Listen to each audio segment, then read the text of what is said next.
World of Warfare presents The Last Days of Adolf Hitler. By early 1945, Nazi Germany was on the verge of total military collapse. Poland had fallen to the advancing Soviet Red Army, which was preparing to cross the Oder River between Kustrin and Frankfurt on der Oder, with the objective of capturing Berlin, 51 miles to the west. German forces had recently lost to the Allies in the Ardennes offensive in France, while British and Canadian forces were crossing the Rhine into the German industrial heartland of the Ruhr. U.S. forces in the south had captured Lorraine and were advancing toward Mainz, Mannheim, and the Rhine.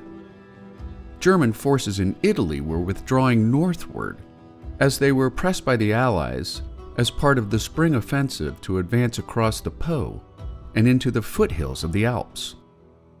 In a nutshell, Germany's war effort was in a state of endgame.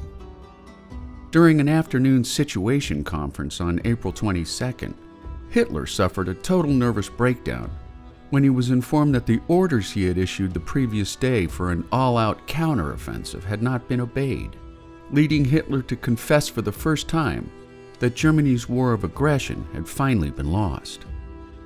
Hitler then announced that he would stay in Berlin until the bitter end, taking his own life before the Allies could capture him alive. Luftwaffe chief Reichsmarschall Hermann Göring learned about Hitler's suicide pact and sent a telegram to Hitler asking for permission to take over the leadership of the Reich in accordance with Hitler's 1941 decree, naming him as his successor. Hitler's secretary Martin Bormann convinced Hitler that Göring was staging a coup, prompting Hitler to inform Göring that he would be executed immediately if he failed to surrender all of his posts. On April 28th, Hitler received a BBC report originating from Reuters, stating that Reichsfuhrer Heinrich Himmler had offered Germany's surrender to the advancing Allied armies, which further threw Hitler into an inconsolable rage. He ordered Himmler's immediate arrest before executing Himmler's SS representative Hermann Fegelein. During Fegelein's execution by firing squad, the Red Army breached Berlin's defensives as far as the Potsdamer Platz, and all indications were that they were preparing to storm the Chancellery.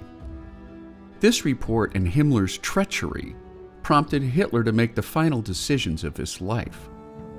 Shortly after midnight on April 29th, he married longtime girlfriend Eva Braun in a small civil ceremony in the map room of his bunker. Hitler then hosted a modest wedding breakfast with his wife, before taking Secretary Trottel Jung to another room to dictate his last will and testament. The following day, Hitler appeared in a bunker corridor to offer his final farewell to about 20 assembled people, shaking hands with each of them before retiring to his quarters for the final moments of his life. Hitler chose a pistol and poison method, which was suggested by his physician, while Eva Braun chose cyanide alone. Per Hitler's orders, both their bodies were dragged into a garden outside the bunker, doused in gasoline and set on fire. Records in the Soviet archives show that their burned remains were recovered and interred in successive locations until 1946, only to be exhumed yet again in 1970, so that their cremated remains could be scattered to an uncaring wind.